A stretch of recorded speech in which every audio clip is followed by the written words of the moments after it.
미국의 어느 교회에서 예배 중에 한 사람이 불쑥 일어서서 하나님을 모욕하기 시작했습니다. 하나님이 살아계시다면 나와 보라고 해. 하나님은 없어. 봐, 내가 욕해도 가만 놔두잖아. 성도들이 아무 말 못하고 있을 때 한 청년이 일어나서 이렇게 말했습니다. 이게 바로 살아계신 하나님의 증거입니다. 하나님은 버린 자에게는 침묵하시며 유기하기 때문입니다. 라고 말했습니다. 그러자 그 소리치던 사람은 조용히 밖에 나가버렸다고 합니다. 하나님의 심판은 반드시 있습니다. 하나님이 당장 심판하지 않는 이유는 그들이 회개하고 돌아오기를 바라기 때문이죠. 오늘 말씀은 계시록 9장 1절부터 21절입니다. 그 중에서 1절부터 12절까지 읽겠습니다. 다섯째 천사가 나팔을 불매 내가 보니 하늘에서 땅에 떨어진 별 하나가 있는데 그가 무저갱의 열쇠를 받았더라. 그가 무저갱을 여니 그 구멍에서 큰 화덕의 연기 같은 연기가 올라오매 해와 공기가 그 구멍의 연기로 말미암아 어두워지며 또 황충이 연기 가운데로부터 땅 위에 나오매 그들이 땅에 있는 전갈의 권세와 같은 권세를 받았더라. 그들에게 이르시되 땅의 풀이나 푸른 것이나 각종 수목은 해하지 말고 오직 이마에 하나님의 인치심을 받지 아니한 사람들만 해하라 하시더라. 그러나 그들을 죽이지는 못하게 하시고 5달 동안 괴롭게만 하게 하시는데 그 괴롭게 함은 전갈이 사람을 쏠 때 괴롭게 함과 같더라. 그날에는 사람들이 죽기를 구하여도 죽지 못하고 죽고 싶으나 죽음이 그들을 피하리로다. 황충들의 모양은 전쟁을 위하여 준비한 말들 같고 그 머리에 금 같은 관 비슷한 것을 썼으며 그 얼굴은 사람의 얼굴 같고 또 여자의 머리털 같은 머리털이 있고 그 이빨은 사자의 이빨 같으며 또 철 호심경 같은 호심경이 있고 그 날개들의 소리는 병거와 많은 말들이 전쟁터로 달려 들어가는 소리 같으며 또 전갈과 같은 꼬리와 쏘는 살이 있어 그 꼬리에는 5달 동안 사람들을 해하는 권세가 있더라. 그들에게 왕이 있으니 무저갱의 사자라. 히브리어로는 그 이름이 아바돈이요 헬라어로는 그 이름이 아볼루온이더라. 첫째 화는 지나갔으나 보라 아직도 이후에 화 둘이 있으리로다. 아멘.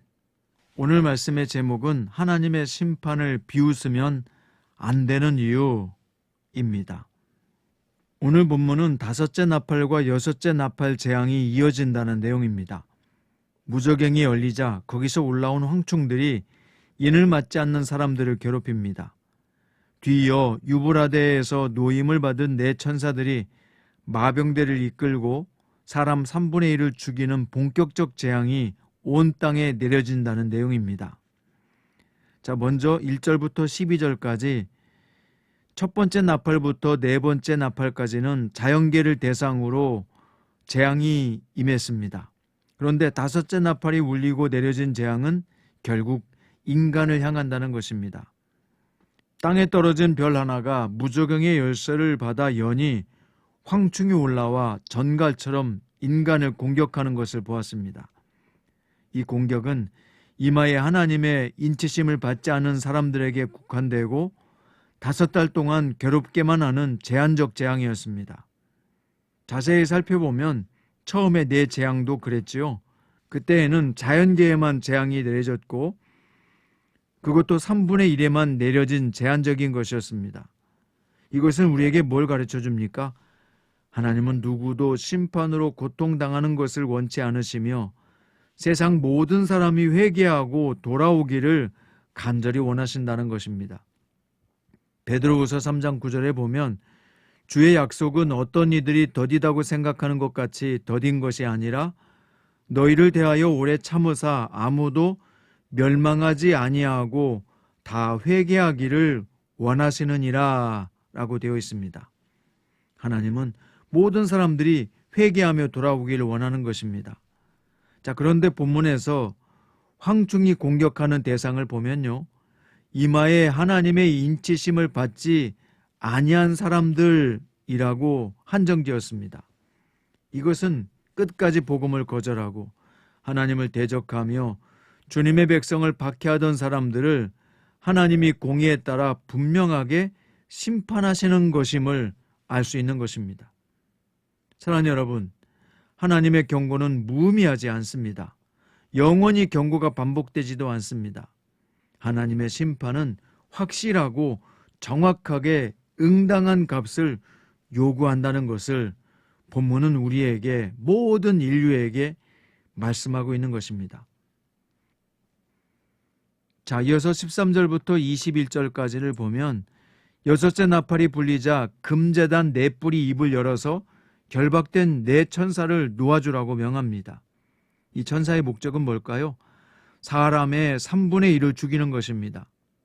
또한 2억 규모의 마병대가 등장해서 불과 연기, 유황을 내뿜으면서 사람 3분의 1을 죽이는 것입니다.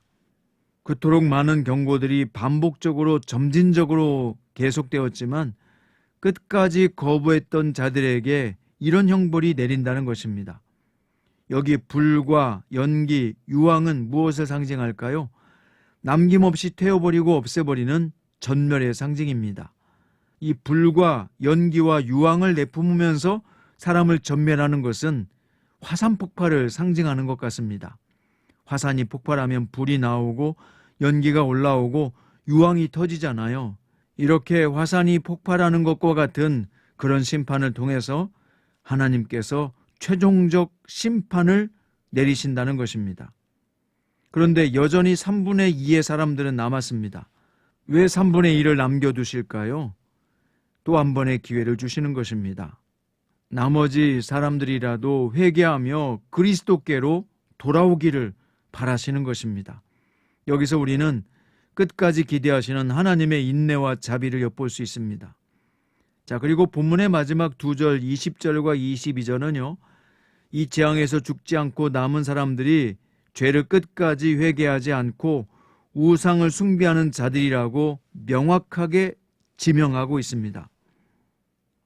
20절, 이 재앙에 죽지 않고 남은 사람들은 손으로 행한 일을 회개하지 아니하고 오히려 여러 귀신과 또는 보거나 듣거나 다니거나 하지 못하는 금, 은, 동과 목석의 우상에게 절하고 또 그 살인과 복술과 음행과 도둑질을 회개하지 아니하더라.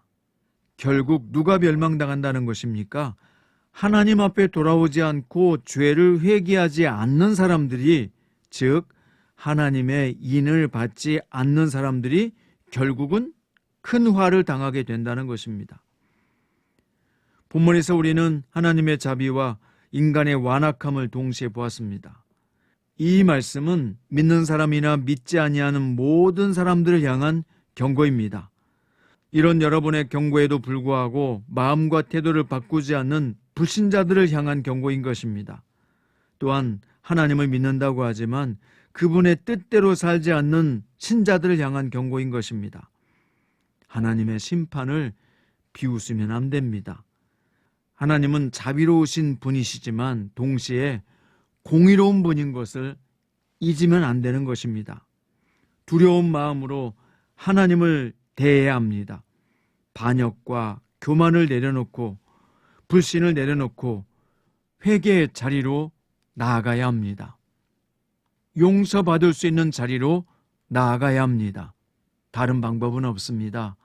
창조주 하나님을 알아보지 못한 것에 대한 진심 어린 회개가 필요하고 당신의 죄를 대신해서 십자가에서 죽으신 예수 그리스도의 공로와 은혜를 받아들여야 하는 것입니다. 하나님은 우리를 사랑하셔서 예수님을 대신 십자가에 못 박혀 죽게 하셨고 그의 피로 우리 죄를 용서하셨으며 이제 하나님의 사람으로 용서받고 신분을 회복하기를 원하시는 것입니다. 그리고 사망의 영원한 굴레에 떨어지지 않고 영원한 생명의 길로 인도하기 위해서 바로 우리에게 복음이신 예수님을 세상에 보내주신 것입니다.